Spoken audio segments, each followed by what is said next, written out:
말씀 봅니다. 히브리서 3장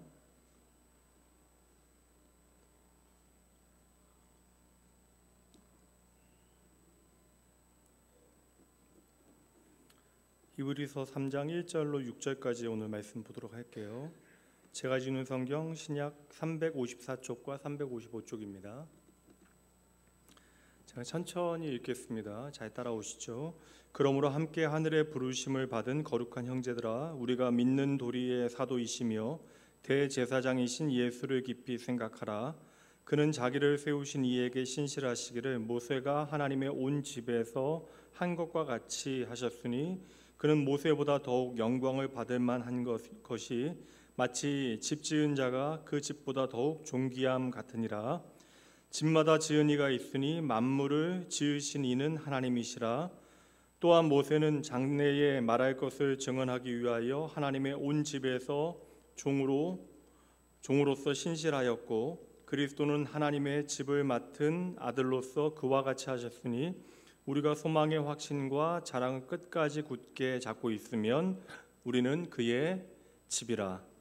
아멘.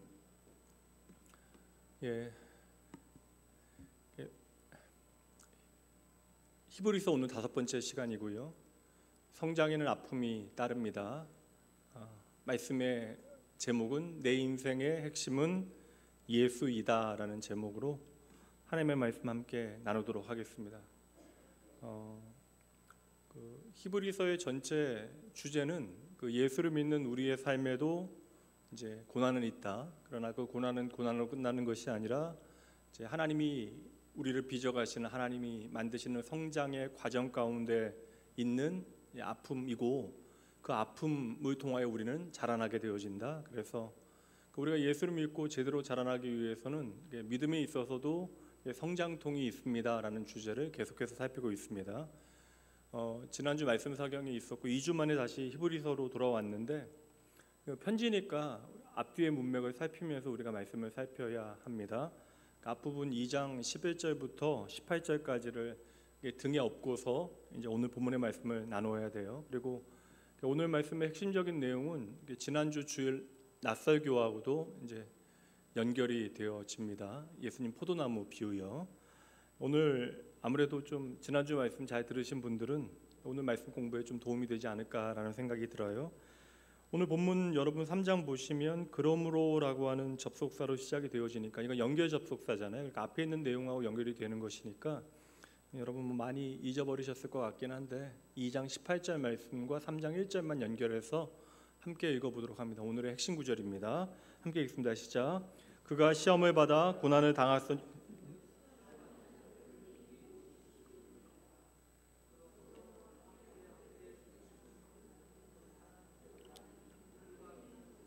사도이시며 대제사장이신 예수를 깊이 생각하라.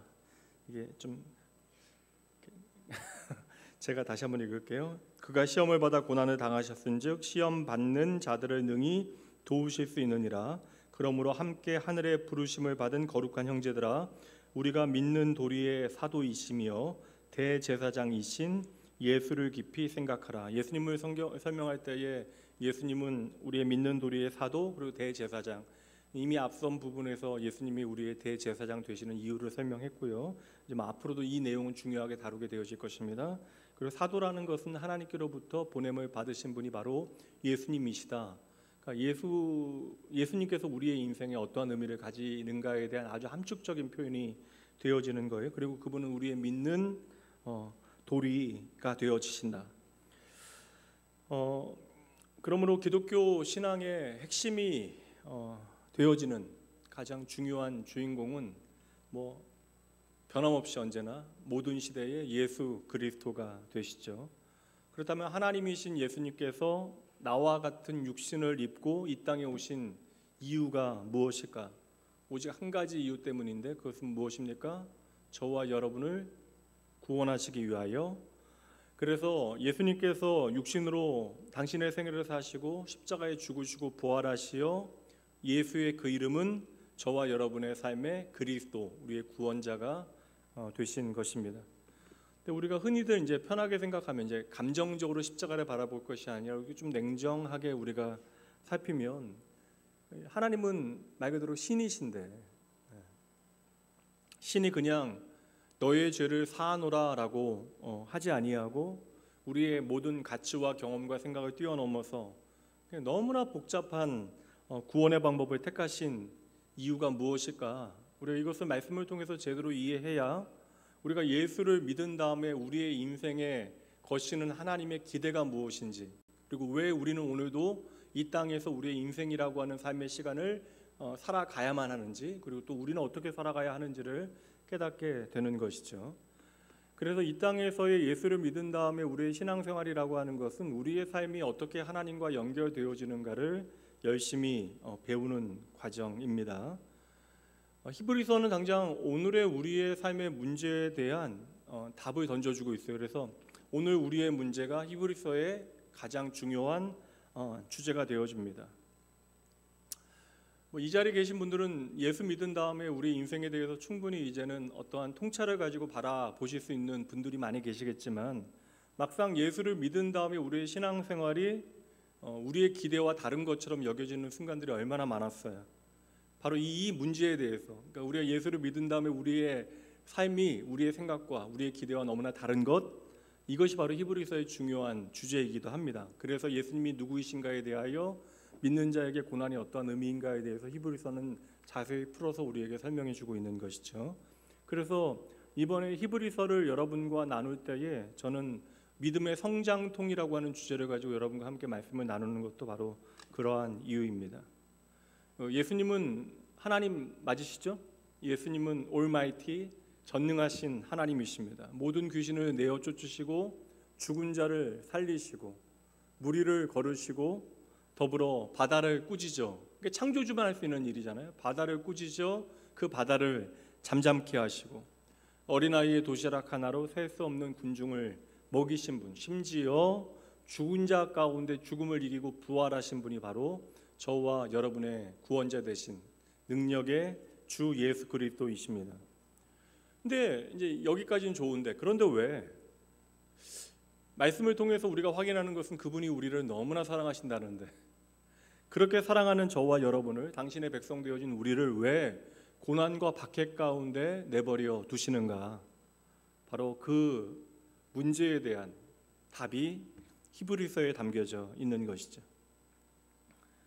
우리는 구원의 사건을 이제 다른 말로 이야기할 때 이제 생명의 의미로 설명하며 거듭남이라고 이야기합니다. 다시 태어나는 것.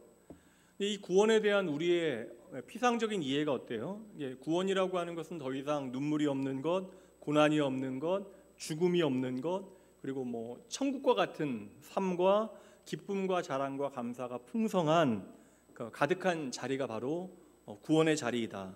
이게 우리가 생각하는 구원이어야 하는데, 막상 저와 여러분의 구원의 현실은 어떠합니까? 우리 인생의 수많은 예수 믿지 않은 사람들보다 때로는 더한 문제들 가운데 연결되어지는 우리의 삶의 형편을 우리가 경험하게 되어지죠. 쉽게 얘기하면 믿는 다음에도 우리의 인생에 어려움은 있다라는 거예요. 고난은 있다라는 것이고, 예수를 믿은 다음에 삶을 살아가는 것이 여전히 좀 버겁고 힘들게 여겨지는 순간들이 참 많다. 예수님의 부름받은 제자들, 사실 생명의 구원자 되신 예수님께 부름받았는데 그들의 이후의 삶은 어떠합니까? 사실 엄밀히 말하면 그냥 갈릴리 출신의 거지들의 모임이 바로 예수님과 제자들의 모습이잖아요. 그래서 이제 유명한 베드로의 신앙 고백 여러분 기억하시죠? 이제 베드로의 신앙 고백이 있었던 자리가 바로 가이사랴 빌립보입니다. 빌립보라고 하는 도시인데 이제 카이사랴라고 하는 황제의 이름이 붙여진 도시, 그러니까 황제의 도시가 되어지는 것이죠. 그러니까 로마 황제의 이름으로 만들어진 도시, 그러니까 황제의 영광이 머무고 있는 그 도시에서 예수님께서 갑자기 제자들에게 물으시죠. 뭐라고 물으십니까? 너희는 나를 누구라 하느냐? 이건 뭐예요? 너희에게 나는 누구냐? 이 질문이잖아요. 너희들에게 나는 누구냐? 그때 이제 다른 사람들 얘기는 쉽게 잘했는데 제자들이 예수님께서 너희들에게 그렇다면 나는 누구냐라는 질문에 선뜻 대답하지 못할 때에 베드로가 자신 있게 기독교 역사에 남는 유명한 고백을 하게 되어집니다. 마태복음 16장 16절 함께 읽어보죠. 주는 그리스도시요 살아계신 하나님의 아들이십니다. 이제 이게 오늘 우리에게는 너무나 당연한 고백이지만 그 당시에 가이사랴 빌립보에서 어찌 보면 너무나 누추하고 초라한 모습의 자신들, 그리고 이 거지들의 왕초와 같은 예수님을 바라보면서 나약한 인간의 모습을 가지고 계신, 형상을 가지고 있는 예수님을 향하여 베드로가 드린 고백이기 때문에 더 위대한 고백이 되어지는 것이죠. 그러니까 베드로는 지금의 삶 가운데 적어도 예수님과 함께하는 그 인생의 경험을 통하여 겉모양은 초라하지만 그 겉모양이 초라하신 예수님 안에서 하나님의 그 심성을 발견하게 되어진 거예요. 그러니까 겉모양은 초라한 우리와 같은 인간의 모양이지만 그러나 눈앞에 계신 예수님의 심성을 발견하였기 때문에 그 황제의 도시에서도 예수님을 하나님의 아들, 구원자로 고백하게 되어지는 것이죠. 근데 예수님께서 구원자가 되시기와 메시기야가 되시기와 이 땅에서 이제 행하셔야 되는 일은 무엇이에요? 누구도 이해하지 못하는 일입니다. 무엇입니까? 무기력하게 침묵하며 죽임당하는 일. 그러니까 신이 인간에게 죽임당하는 일이 예수님께서 구원을 위하여 하셔야만 하는 일이라는 거예요. 그러니까 베드로가 주는 그리스도시요 살아계신 하나님의 아들이십니다. 고백한 그 고백 위에 예수님께서는 이거 이제 캐톨릭 교회에서는 오해해서 이제 베드로가 첫 번째 교황이었고 이제 베드로가 보면 천국의 열쇠를 가진 첫 번째 이제 교황으로 교회의 지도와 모든 고난을 가진 것을 오해했는데 실상은 예수님께서는 베드로의 신앙 고백을 이야기하신 것이죠. 그래서 그 신앙 고백 위에 당신의 교회를 세우겠다 말씀하시고 이어서 하신 말씀이 바로 당신께서 이제 이 땅에 주의 몸된 교회를 세우시기 위하여 하나님의 뜻을 이루시기 위하여 이제 침묵하며 무기력하게 죽으셔야만 하는 십자가의 길을 제자들에게 설명하신다고요. 근데 그 십자가의 길을 제자들에게 설명하실 때 누가 나서요, 여러분? 베드로가 감사합니다. 잔소리 안 하게 해주셔서 감사합니다. 베드로가 나서서 그때 우리가 생각하기에는 이제 완곡하게 주님께 표현한 것처럼 보이지만 그때 정확한 그 원어적인 표현은요, 주님을 붙들고 이렇게 주님을 꾸짖으면서 베드로가 말했습니다. 그런 말씀하지 마십시오. 그런 일이 벌어지게 제가 가만히 있지 않겠습니다. 사실 이제 정확한 표현은 이게 영어 표현도 마찬가지고 원어 표현도 마찬가지고 꾸짖다라고 하는 표현이 맞거든요. 근데 이제 개역 개정 성경은 아무래도 이게 이제 베드로가 예수님이 꾸짖다라는 것 자체가 이제 많은 사람들에게 오해가 되어질 수 있으니까 저는 그냥 있는 그대로 꾸짖다라고 표현하는 것도 나쁘지 않을 것 같긴 한데 그래서 붙잡고 가나다라고 이제 표현을 해놨어요. 근데 이제 이 정확한 표현은 이렇게 베드로가 진심으로 주님께 이거 안 된다라고 주님께서 잘못 생각하신 것이라고 열심히 대든 거예요. 칭찬받고 나니까 이제 간이 배 밖으로 나왔죠. 참 이렇게 인간이 아이러니합니다. 눈앞에 있는 인간이신 예수 그리스도를 바라보면서 황제의 도시 앞에 서 있는 초라한 예수님이 얼마나 여러분 눈에 보기에 의미 없게 보여질 수 있겠어요. 그런데 그럼에도 불구하고 베드로는 예수님과 함께 삶을 공유하면서 예수님의 신성을 발견한 거, 예수님 안에 하나님을 발견한 것입니다. 그리고 예수님을 하나님으로 고백하게 되어진 것이죠. 근데 문제는 무엇이에요? 문제는 예수님께서 이 땅에서 구원을 위하여 행하셔야 하는 일들이 도무지 베드로가 받아들일 수 없는 일, 그러니까 하나님으로서는 도무지 걸어갈 수 없는 어떠한 조건 가운데 예수님께서 걸어가시겠다라고 이야기하시니까, 내가 이곳으로 들어가야 한다라고 이야기하니까 베드로는 이 말씀을 도무지 받아들일 수 없는 것이죠. 저는 이렇게 베드로의 고백이 왜 특별할까라고 생각을 해보니까 사실 베드로가 함께 보고 있는 예수님은 지극히 인간적인 예수님 아닙니까? 때로는 나보다 걷는데 힘들어하시는 예수님, 그리고 걷다가 지치시는 예수님, 사역 후에 아무 일도 하지 못하고 그냥 배에서 제가 죄송합니다 널브러져 주무셔야만 하는 예수님. 이게 사실 한 연약한 인간이 묻고 있는 질문 앞에서 주는 그리스도시요 살아계신 하나님의 아들이십니다라고 하는 고백을 드렸기에, 여러분 그러니까 예수님의 영광을 변화산에서 드려진 고백이라면 이 고백이 특별하지 않을 터인데 가장 인간적인 예수님을 눈앞에 두고 가장 초라한 예수님을 살아계신 하나님으로 고백하고 있기에 이 고백이 참으로 중요한 고백이 되어지는 것이죠. 그러니까 눈앞에 있는 지극히 평범한 황제의 도시에서 초라해 보이는 예수님을 향하여 당신은 하나님이십니다라고 베드로는 고백했던 것입니다. 그래서 이 고백은 결국 가벼운 고백이 아닌 것이죠. 그렇다면 여러분 생각해 보세요. 전능한 신이라면, 하나님이라면 인간의 모든 문제를 어렵지 않게 해결해 줘야 합니다. 이게 당연하죠. 이건 뭐 제 말이 틀린 게 아니잖아요. 그럼 왜 그 전능한 하나님이 우리의 문제를 해결하기 위해서 굳이 인간이 되어 이 세상 가운데 들어와야만 하는가? 이 질문. 그러니까 예전에 막연하게 예수님의 십자가 앞에 눈물을 흘리고 뭐 막연하게 나의 죄를 위하여 예수님께서 죽으셨습니다, 부활하셨습니다. 근데 막상 우리의 삶의 형편 가운데 나의 고난의 문제를 바라보고 또한 그 고난의 길을 앞서 걸어가신 하나님이신 예수 그리스도를 바라보면서 왜 예수님은 이렇게 인간으로 이 세상에 오셔서 그 모든 고난을 감당하셔야만 했는가? 이거 우리가 충분히 던질 수 있는 죄송합니다. 이건 실존적인 질문이라고 저는 생각을 해요. 왜 하나님이 구차하게 인간이 되어 이 세상 가운데 들어왔는가? 그리고 왜 하나님께서 어찌 보면 이해하지 못하는데 구원에 대하여 그리고 복음에 대해서 그렇게 반복하여 인간의 말로 설명하셔야만 하는가? 이게 사실 세상을 창조하신 전능하신 하나님을 생각하면 너무나 불필요한 일처럼 보여지는 것이 사실이죠. 우리가 믿는 하나님은 말씀드린 대로 세상을 창조하신 창조주 하나님, 그리고 모든 권세와 능력을 가지신 전능하신 하나님. 그러니까 하나님은 창조주 하나님, 전능하신 하나님, 오늘도 살아계신 하나님. 그분이 나를 부르셨는데 오늘도 여전히 나의 삶에는 그 전능하신 하나님의 손 위에 있는 나의 삶에는 고난이 있고, 왜 우리는 그러한 고난과 어려움 가운데 오늘도 비명을 내질러야 하는가? 신음을 왜 내뱉어야 하는가? 여러분, 이거 우리 배우게 하시려고 하나님께서 우리에게 주신 것이 무엇이에요? 무엇입니까? 하나님의 말씀이 성경이에요. 이거 우리들 제대로 이해하게 하시기 위해서. 성경을 통하여 하나님은 이미 우리에게 그 모든 답을 주셨는데, 복음이 무엇인지를 밝혀주고 계시는데, 문제는 우리가 여전히 그 말씀을 못 알아듣고 있는 거예요. 애써 외면하고 있는 것입니다. 하나님이신 예수님께서 인간으로만 오셔야 되는 이유, 이것이 오늘 우리에게 고난이 있어야만 하는 가장 중요한 기초 진리가 되어지는 거예요. 하나님이 인간으로 이 세상에 오셔야만 하는 이유, 왜 인간으로 오셔서 우리의 구원을 위하여 이 땅에서 죽으셔야만 하는지, 그리고 왜 죄의 문제를 그러한 방법으로 해결하셔야만 하는지 이미 여러분들에게 로마서 말씀을 통해서도 열심히 설명을 드렸지만 다시 한번 설명드릴게요. 하나님께서 인간으로 이 땅에 오셔야만 하는 중요한 이유입니다. 로마서 3장 23절 함께 읽습니다.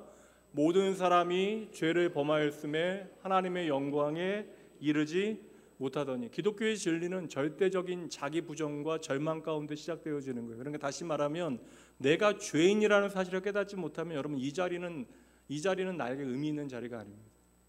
이 시간은 우리에게 지겨운 시간, 그냥 종교 행사가 되어지는 것이고 내 삶에 어떠한 내일의 보장이 되어지는 어떠한 부적 하나 내가 얻어가는 시간으로 우리는 착각하게 되어지는 것이죠. 여러분, 저와 여러분은, 이 땅의 모든 인간은 무엇이라고? 여러분 모두 죄인이기 때문에 우리에게 하나님의 구원이 필요한 거예요. 그래서 여러분, 이게 죄의 문제가 무엇인지를 잘 보셔야 되는데, 죄의 문제는 윤리적인 문제를 우리에게 던져놓는 것이 아니라 죄의 문제는 어떠한 인생도 더 이상 하나님께 속할 수 없다, 하나님의 영광 앞으로 나아갈 수 없다. 이게 바로 죄의 실체가 되어지는 것입니다. 하나님께서 저와 여러분을 만드신 창조하신 목적이 있는데 그 창조의 자리, 그 영광의 자리에 우리가 더 이상 나아갈 수 없다. 이게 바로 죄의 현실이 되어지는 것이죠. 왜 못 나가요? 죄 때문에 우리는 하나님 앞에 나아갈 수 없게 되어진 것입니다.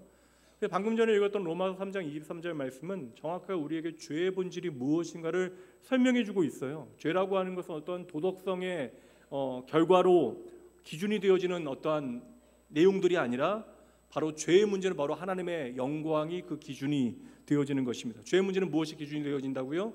하나님의 영광이 기준이 되어진다. 그래도 죄라고 하는 것은 우리가 더 이상 하나님의 영광 가운데 거할 수 없다. 그러니까 윤리와 도덕이라고 하는 것은 하나의 현상일 뿐이고 핵심은 무엇이라고요? 바로 하나님의 영광.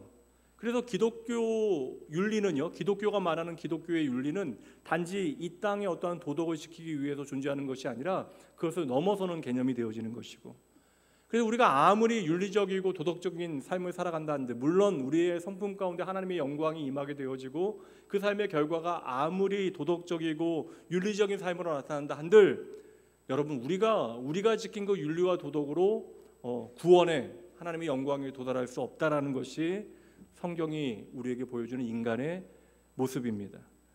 그래서 이제 더 이상 하나님의 영광이 이룰 수 없게 되어진 인간들의 현실이 어떠한가, 모든 사람이 죄 가운데 이제 죄를 범하며 죄 가운데 있게 되어졌다, 그 말씀을 선언한 다음에 이제 로마서 말씀에서는 그 인간들의 현실이 어떠한가를 우리에게 보여주고 있는데, 로마서 1장 28절부터 말씀 볼게요. 가장 중요한 핵심이 앞에 나옵니다. 또한 그들이 마음에 하나님 두기를 싫어하며, 그러니까 우리가 죄 가운데 이제 하나님의 영광이 나일 것이 아니니까 내 마음이 하나님 두기를 싫어하게 되어진 거예요. 근데 하나님께서는 그들이 그 상실한 마음대로 내버려 주사, 이게 심판입니다. 하나님의 영광이 이루지 못하는 우리를 그대로 내버려 두시는 것, 그 죄의 결과에 처해 있게 하시는 것, 이것이 심판인데, 그래서 우리가 행하는 모든 일들은 합당하지 못한 일을 하게 되어진다. 29절부터 그거 이야기하는, 곧 모든 불의, 추악, 탐욕, 악의가 가득한 자요, 시기, 살인, 분쟁, 사기, 악독이 가득한 자요, 수군수군하는 자요, 비방하는 자요, 하나님께서 미워하시는 자요, 능욕하는 자요, 교만한 자요, 자랑하는 자요, 악을 도모하는 자요, 부모를 거역하는 자요, 우매한 자요, 배약하는 자요, 무정한 자요, 무자비한 자라. 우리는 이러한 어떤 윤리적인 기준을 읽을 때마다 나하고 무엇이 상관 있나 상관없나 이걸로 생각하는데, 이게 다 우리 이야기예요. 하나님을 마음에 두기 싫어하는 죄 가운데 있는 모든 죄인들의 결과가 이러하다. 32절 말씀 보세요. 그들이 이 같은 일을 행하는 자는 사형에 해당한다고 하나님의 정하심을 알고도 자기들만 행할 뿐 아니라 또한 그런 일을 행하는 자들을 향하여 뭐라고 한다고요? 옳다, 괜찮다 하느니라. 그래서 여러분, 하나님의 영광에 이를 수 없는 죄지은 인간의 역사는 결국 아무리 우리가 좀 고상한 도덕과 교육의 힘을 이야기하고 과학의 발전을 이야기한다 한들, 결국 역사는 무엇이에요? 인간의 그 죄지은 정체와 실체가 드러나게 되어지는 것이다. 그래서 인간의 역사 가운데 행하는 모든 일들은 결국엔 하나님의 영광과는 상관없는 최악의 것들만 나타나게 되어지는 것입니다. 우리가 생각하기는 윤리가 이 정도 발전하고 세상이 이 정도 살기 좋아지면 이게 사실 더 나아져야 될 것 같은데 그렇지 않잖아요. 여러분 생각은 어떠세요? 이게 교육이 이렇게 좀 세밀해지고 인간의 마음에 대한 공부가 이렇게 좀 세심하게 다루어지고 있는 때에, 여러분 19세기보다 20세기는, 또 20세기보다 21세기는 인간이 보다 윤리적인 사람들이 되어졌나요? 사실 이 정도 잘 살게 되어지고 이 정도 넉넉해지면 우리 안에 좀 관용의 정신이, 인간애가, 인류애가 발전해서 이 땅에 정말 말도 안 되는 전쟁은 벌어지지 않아야 되는데 지극히 원초적인 전쟁은 오늘도 벌어지고 있습니다. 우리의 인간성은 나아지지 않았다라는 거예요. 그래서 마지막 31절은 사실 우리와 상관없는 누군가의 이야기가 아니라 우리의 말이 되어지는 것이죠. 야, 너희 그렇게 무르게 살면 안 된다. 더 악착같이 살아야 된다. 야, 예수 믿는 건 믿는 거고 또 사는 건 또 다른 문제다. 교회에서 내가 이야기하는 대로 똑같이 세상을 살아갈 수는 없다.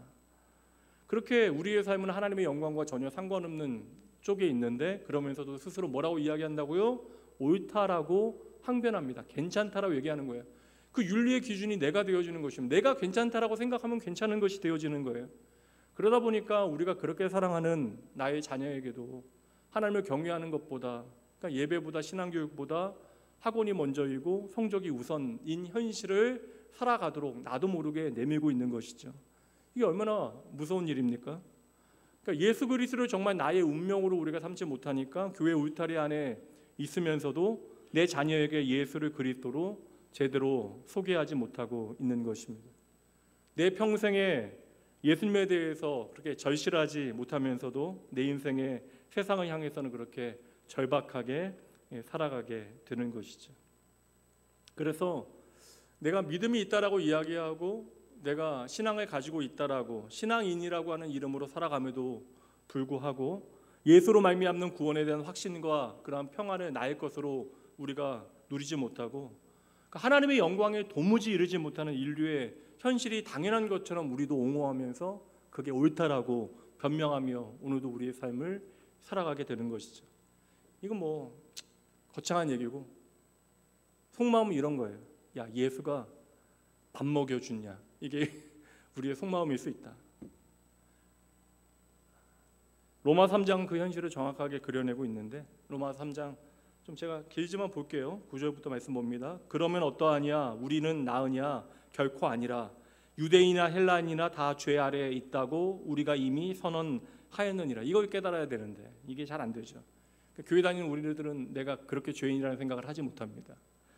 이제 10절 기록된 바 뭐라고요?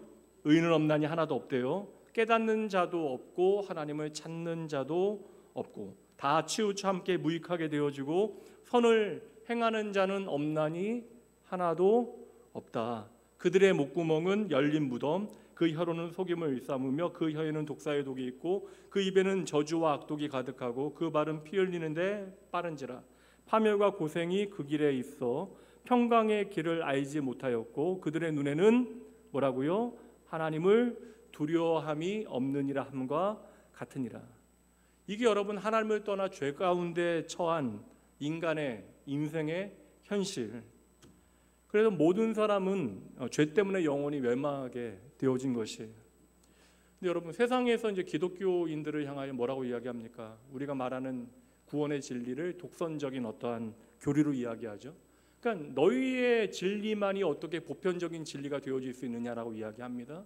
그 세상의 모든 종교가 종교 통합을 이야기할 때 기독교는 여전히 예수 그리스도만이 우리의 유일한 구원 되십니다라는 고백을 나누고 있기에 기독교인들은 오늘도 독선적이고 편협한 사람들이 되어지는 것이죠.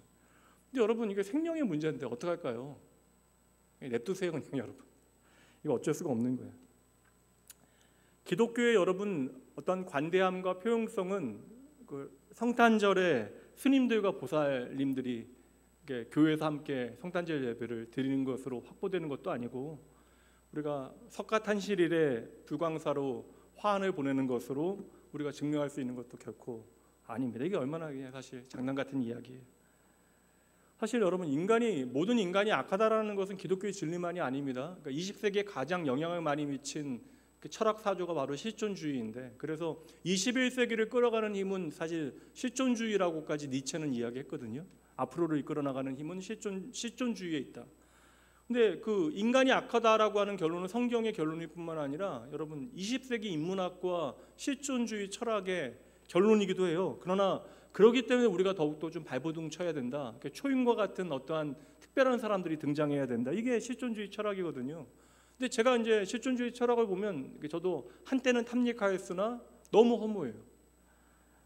그러니까 철학이나 인문학이라고 하는 것은 인간의 존재가 무엇인지 그리고 우리가 무엇을 위하여 살아가고 인간의 운명이 어떠한가에 대해서 연구하는 학문입니다. 그런데 이게 이제 아무리 연구를 해봐도 답이 안 나오는 거예요. 답이 안 나오니까 이제 인간의 운명에 대한 인간의 존재에 대한 거대 담론들에 대해서는 더 이상 이야기하지 않아요.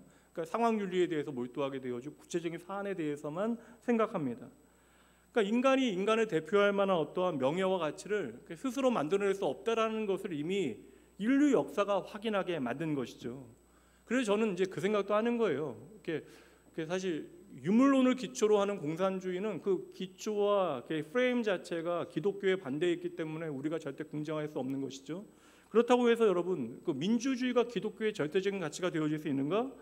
여러분 이 민주주의의 한계를 공산주의가 증명해냈기 때문에 이 민주주의의 가장 좋은 모습으로 오늘날 조금씩 변형되어지고 발전할 수 있는 가능성이 있었던 거예요. 그러니까 여러분 오해하시면 안 되는 게 인간이 만든 어떤 정치 구조나 이데올로기 이게 여러분 완전할 수 없다라는 거예요. 성경이 진리인데 우리가 그것을 부정합니다. 모든 이데올로기는 한계를 가지고 있고 여러분 실패한 거예요. 이거 뭐 여러분 틀림없는 진실이잖아요. 그러니까 그게 뭐 역사가 되어졌건 인문학이 되어졌건 철학이 되어졌건 열심히 몸부림치고 있지만 그러니까 인류 역사에 모든 사람들이 꿈꾸고 있는 어떤 이상적인 꿈을 이루어낼 수 있는 실력이 우리에게 없다. 이게 20세기 마지막의 결론이라고요. 이건 너무나 거창한 얘기니까 좀 더 쉬운 예를 들어 드릴게요. 우리 교회에도 저희 집에도 이제 노견 한 마리가 있는데 여러분들 개 기르시는 분들 계시잖아요. 졸리시니까 개 기르시는 분들 한번 손 들어보세요. 개 기르시는 분들 평소에 손 안 드시잖아요, 여러분. 개 기르시는 분들 손 들어보세요. 개 데리고 이제 개 구원받게 하시려고 예배당도 오시고 막 그러시잖아요. 예, 우리가 개라고 표현하면 요새는 안 돼요. 무식해 보이니까 반려견이라고 이야기를 하죠. 예, 유난히 똑똑한 녀석들이 있습니다. 그렇죠, 여러분. 내 자식보다 더 똑똑한 개도 집에 있잖아요. 근데 여러분 집에 그 똑똑한 녀석들 중에서 말하는 녀석이 있어요? 말하는 것처럼 여겨지는 똑똑한 녀석들도 있습니다. 그 의사 표현, 그러니까 우리 개는 의사 표현을 한다. 솔직히 괜찮아요. 그냥 의사 표현을 해요. 권사님 내게 의사 표현해요. 예, 제가 전화드리 세상에 이런 일이 한번 제가 이제 그 의사 표현하는 게 인간의 말과 동일하다라고 여겨지십니까? 김경 집사님하고 대화하는 것보다 개하고 대화하는 더 시원해요? 여러분 그 개들이 의사 표현한다라고 느끼는 건 여러분의 애정이 만든 그런 착각입니다. 교회 올라가다 보면 영화부 아이들에게 엄마들이요, 제가 이제 애들이 이뻐한다고 막 인사하면 엄마들이 목을 자꾸 눌러요. 목사한테 인사하라고. 그러니까 저를 싫어할 수밖에 없게 만듭니다. 이제 그러지 마시라고, 그냥 친해질 수 있는 시간을 좀 주시라고. 그러니까 맨날 목 잡고 누르니까 저 사람만 나타나면 엄마가 이게 여러분 개들도 다 그런 거죠. 개들은 여러분 논리적 판단이나 어떤 이성적 판단보다 그런 건 없어요. 그냥 본능에 충실합니다. 그리고 훈련된 대로 그냥 약간의 친어를 우리가 이해할 수 있는 방법으로 보여낼 뿐이죠. 여러분 개가 사색을 하는 경우가 있어요? 그렇게 보일 뿐이라는 거예요. 오직 하나님의 형상대로 창조되어진 인간, 영혼이 있는 인간만이 말로 자기의 생각을 정리할 수 있고요, 그 말로 자신을 표현할 수 있고, 제가 말씀드린 대로 사색을 할 수 있는 것입니다. 그런데 여러분 그럼에도 불구하고 우리가 하나님의 영광을 만들어내는데 실패했다는 거예요. 왜요? 왜 우리가 하나님의 영광을 만들어내지 못해? 이렇게 대단한데 우리는 다 죄인이기 때문에. 이제 차근차근 첫 번째 질문으로 한번 돌아가 보도록 할게요. 왜 하나님이 인간이 되셔야만 하는가? 왜 하나님이 인간이 되셔야만 하는가? 제가 말씀드린 대로 그냥 편하게 생각하면, 전능하신 하나님이 당신의 신적 능력을 발휘하시어 우리에게 호의를 베푸시어 우리가 죄 없다라고 이야기해 주시면 되시지. 구태여 왜 하나님께서 인간이 되어져서 그 한계 가운데 스스로 자신을 낮추시고 그래서 우리의 삶 가운데 들어오셔야만 하셨는가? 여러분 가장 쉬운 길 제가 말씀드릴까요? 만약에 우리가 망가졌다면 가장 쉬운 길, 하나님의 창조가 그릇된 것처럼 보여진다면 가장 쉬운 길, 여러분 망가진 저와 여러분을 그 죄값으로 심판해 버리시고 새로 인류를 창조하시면 되죠. 다 쓸어버리시고 새로 만드시면 되는 것입니다. 이게 가장 쉬운 길이에요. 근데 하나님은 눈에 보이는 그런 쉬운 결정들을 내비두시고 인간이 되시어 왜 오늘 우리의 삶의 자리로 찾아오셨을까? 이게 복음이잖아요.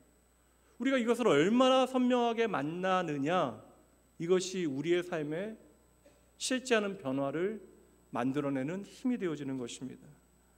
로마서 3장 말씀에 보면 저와 여러분이 하나님 찾은 거 아니잖아요. 세상의 모든 종교는요, 신을 향한 열망, 구도자의 열정이 필요해요.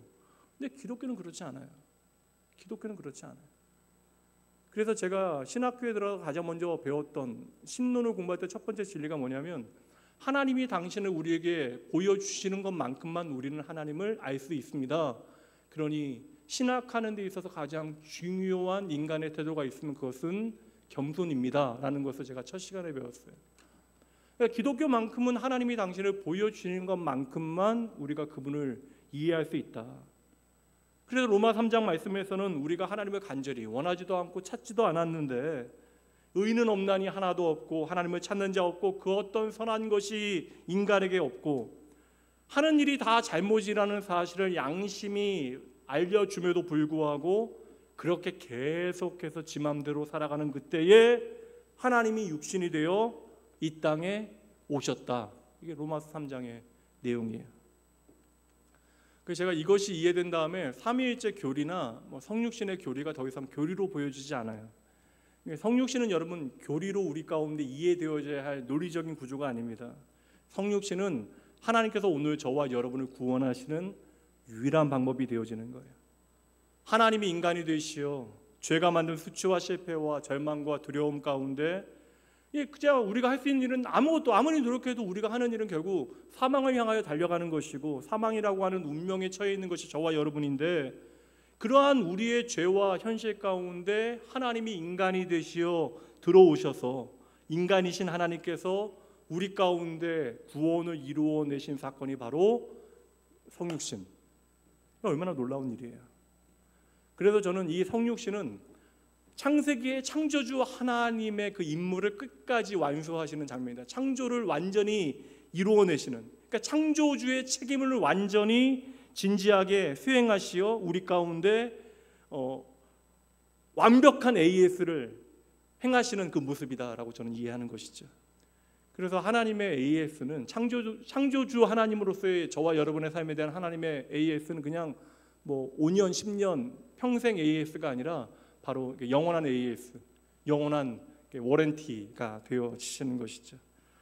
그래서 우리가 믿음을 고백할 때 사실 개혁교회의 가장 중요한 신앙 고백은 우리가 물론 하나님을 믿지만 예수를 믿는다라고 고백을 합니다. 그러니까 예수를 믿는다라는 표현을 통하여 우리가 하나님을 믿는다는 고백을 드리는 거예요.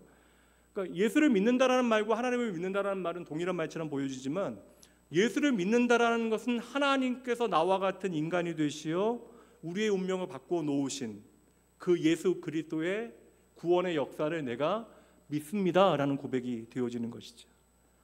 그래서 하나님께서는 우리가 어그러뜨린 그 하나님의 창조의 세계, 그러니까 우리가 하나님을 버리고 하나님의 영광 가운데 이르지 못하게 되어지는 운명 가운데 들어가게 되어졌는데 우리에 대한 인간에 대한 하나님의 창조의 목적을 하나님께서 포기하지 아니하시고 우리가 마땅히 받아야 되는 죄의 형벌의 문제를 해결하시기 위하여, 그러니까 하나님의 영광에 이르지 못하는 저와 여러분을 구원하시기 위하여 그냥 보좌에 앉아서 기적을 이루는 쉬운 방법으로 우리로 죄 없다 이야기하시는 것이 아니라 도무지 이해할 수 없는 방법, 제자들에게도 오해받고 편견 가운데 인간의 죄악된 본성, 그 폭력밖에 휘두를 수 없는 인간의 손에 당신의 생명을 맡기시잖아요. 창조주가 피조물의 손에 죽임당하잖아요. 그럼으로써 하나님의 구원을 우리 가운데 이루셨다. 얼마나 놀라워요. 이게 성육신입니다. 우리의 죄의 문제를 해결하기 위하여 친히 인간이 되시어 깊은 죄 가운데 빠져있는 그런 인간의 오해와 폭력 가운데 당신은 죽으십니다. 그 구원의 방법이 바로 예수님의 성육신과 그분의 십자가 사건이죠. 인간의 죄를 위하여 결코 의인이 되어질 수 없는 죄인들의 손에 죽으시어 모든 인간의 죄의 문제를 해결하시고 구원을 주신 것, 이것이 바로 예수님께서 십자가에서 보이신 승리의 사건입니다. 그래서 빌립보서는 예수님의 십자가를 2장에서 하나님의 영광으로 직접 연결하는 거예요. 그러니까 예수님께서 죽으시고 부활하셨기 때문에 하나님의 영광에 이르게 되어진 것이 아니라 예수님께서 십자가에 죽으신 것 자체가 바로 하나님의 영광이다. 우리를 다시 하나님 아버지의 영광 가운데 거할 수 있게 하신 것이죠. 여러분 오늘도 마찬가지입니다. 신앙생활할 때 여러분 목 너무나 이렇게 빳빳하게 들고 하시면 안 돼요. 저도 계속 생각하는 것은 그냥 이게 저도 이게 날마다 이게 좀 어떻게 보면 어떤 분들이 생각하기는 패배주의일 수도 있겠지만 사실 자격이 없는 데라고 하는 생각이 저를 계속 괴롭히는 생각이, 이게 네가 뭐라고 이렇게 앞에 서서 이런 말을 하냐라는 생각이 제 안에 사실 있습니다. 오늘도 저와 여러분은요 마찬가지예요. 아담의 때와 동일하게 구원을 만들 만한 실력이 우리에게 없어요. 그러니까 우리는 아무리 애를 쓰고 기를 써도 하나님의 영광을 우리의 삶에 만들어낼 수 있는 실력이 안 됩니다. 하나님께서 저와 여러분을 외면하셨다면 우리의 결론은 모두 절망이에요. 사망이고 죽음뿐이었는데 예수 그리스도께서 나와 같은 인간의 모습으로 오시어 하나님이시며 참 인간이신 예수님께서 기꺼이 나의 죄를 위하여 죽으심으로 말미암아 지난주 주일 낮설교 요한복음 15장 포도나무 비유, 나는 포도나무요 너희는 안 들으셨어요. 가지라. 너희는 내 안에 거하라. 그래서 우리가 하나님의 구원에 이를 수 있는 방법, 하나님의 영광 가운데 거할 수 있는 방법 무엇이라고요? 나의 생명 되신 예수 그리스도께 어떻게 하면 된다고요? 잘 붙어있기만 하면 된다. 근데 우리가 예수로 말미암는 구원을 잘 알지 못하니까, 이 믿음의 본질이 무엇인지 깨닫지 못하니까 우리의 세상의 가치 가운데 이게 못마땅한 거예요. 왜냐하면 내가 뭐라도 해야 마음이 편하니까. 이게 내가 뭐라도 하해서 마음이 편해지는 거예요. 성경은 자기 의라고 이야기하는 거예요, 여러분. 내가 무언가에서 나를 편하게 만드는 것. 도리어 우리는 불편해야 돼요. 내가 도무지 하나님의 영광에 이룰 수 없는데 오직 예수 그리스도를 통하여 하나님의 영광 가운데 거하게 하셨다. 애를 써도 하나님의 선한 것 가운데 거할 수 없는 내가 한 인간으로 이 땅에 오신 예수 그리스도께서 모든 인류를 대표하여 하나님께서 창조 때에 목적하신 인간의 가치 그대로 하나님의 형상 그대로 저와 여러분을 회복하신 사건이 바로 구원의 사건. 그래서 여러분 그 구원의 사건을 다른 말로 재창조의 사건이라고 이야기하는 거예요. 우리를 다시 창조하신 하나님의 창조라고 구원의 사건을 설명하는 것입니다. 그래서 우리가 만든 죽음을 당신께서 직접 받으셔서 그 죽음의 권세를 뒤집어 버리셨잖아요. 죽음의 반전을 부활로 만들어 내신 사건, 그래서 그 부활이 하나님의 영광의 사건이 되어지는 것이죠. 그래서 오늘 저와 여러분이 아무리 좀 현실적인 그런 절망 가운데 있다 할지라도 우리는 누구의 이름을 통하여 소망을 발견해야 돼요? 바로 예수의 이름을 통하여 우리는 소망을 발견해야 되는 예수의 사람들입니다. 예수님의 그 이 땅에 인간으로 오심과 죽으심과 부활을 통해서 우리의 죽음이 끝이 아니라 우리가 그 죽음 지나 반드시 우리에게 부활이 있다는 사실을 우리는 믿어야 하는 것이죠. 이거 열심히 믿어야 되는 거예요. 아무리 결국 여러분 우리가 다 돈 열심히 버는 거 다 생각해 보세요. 내일 죽으면 끝인데 돈 다 죽으면 끝이잖아요. 그러니까 우리가 그렇게 오늘 의지하는 돈도, 우리가 돈 버는 것도 사실 우리의 생명을 더 풍성하게 만들기 위해서 돈 열심히 버는 건데, 자식 잘 되기 바라고 뭐 조금 더 큰 집으로 이사가고, 그렇게 조금이라도 더 풍성하게 내 생명을 누리기 위해서 우리가 열심히 사는 거 아닙니까? 근데 결국 우리는 다 죽는다고요. 근데 사망이 아무리 저와 여러분의 인생에 고함을 친다 할지라도, 열심히 그 죽음이 우리의 삶에 일한다 할지라도, 이제 저와 여러분은 예수 그리스도 안에서 그 죽음이 끝이 아님을 믿으셔야 합니다. 죽음이 모든 것을 다 더럽게 만들잖아요. 돈도 더럽게 만들고, 가족도 더럽게 만들고, 명예도 권력도 소용없게 만듭니다. 그러니까 세상 그 무엇도, 여러분, 우리가 의지하는 그 무엇도 죽음을 이길 수 없다고요. 근데 예수의 복음은 우리 가운데 선언합니다. 죽음이 아무리 두려워도 죽음은 끝이 아니다. 이게 예수의 복음이에요. 여러분 자신 있으세요? 이제 좀 신앙생활 하면서 좀 자신감이 생겨서 여러분 2024년보다 2025년은 여러분들 하나님 앞에 더 아름답게 잘 살아갈 자신이 있으십니까? 날마다 하나님의 영광을 위해서 여러분 더 열심히 잘 살아갈 나를 기대하고 계세요? 제가 그냥 예견하기는 여러분 앞으로도 구원받은 자로서의 그런 믿음의 증거보다 여러분의 옛사람의 본성이 더 많이 나타날 거예요. 그래서 교회 안에서도 좀 마음에 안 드는 일, 상처받는 일, 어려운 일들이 있고, 물론 우리 안에 뭐 아름답고 좋은 일들도 있겠지만, 여러분 예수 믿고도 여전히 우리의 삶에는 이해할 수 없는 옛사람의 본성들이 나타나고 있어요. 이제 그러다 보니까 이제 우리가 가끔 생각하는 건, 양심 가지고 생각하게 되어질 때, 하나님 왜 오늘도 나는 이렇게 이 모양 이 꼴이죠? 라는 생각을 하게 되어집니다. 이제 이런 양심도 없으면, 하나님 내가 예수 믿는데 왜 나의 현실은 오늘도 이 모양 이 꼴이죠? 이 현실을 탓하게 되어지는 것이죠. 그때 하나님의 대답은 무엇이에요? 성경을 통한 하나님의 대답은 나의 구원을 보라는 것이죠. 구원은 모든 못나고 형편없는 것들을 뒤집는 나의 능력이다. 이것을 우리에게, 예수님을 통하여 우리에게 선명히 보여주시는 거예요. 이 말씀이 바로 오늘 말씀 1절이거든요. 사실 그 다음에 모세에 대한 이야기는 앞에서는 이제 천사들과 비교해서 예수 그리스도를 설명했고, 이제는 이제 한 사람 모세를, 율법으로 상징되어지는 모세를 통하여 예수님과 비교하는 내용이 나오는데, 핵심적인 말씀, 이제 앞에 말씀 고난을 당하신 예수에 대한 말씀이 이어지고, 이제 오늘 본문의 말씀 1절 말씀이 핵심적인 내용인데요.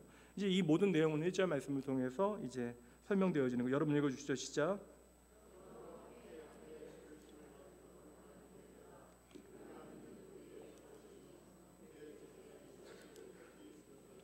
다시 한번 읽을게요. 그러므로 함께 하나님의 하늘의 부르심을 받은 거룩한 형제들아, 우리의 믿는 도리의 사도이시며 대제사장이신 예수를 깊이 생각하라.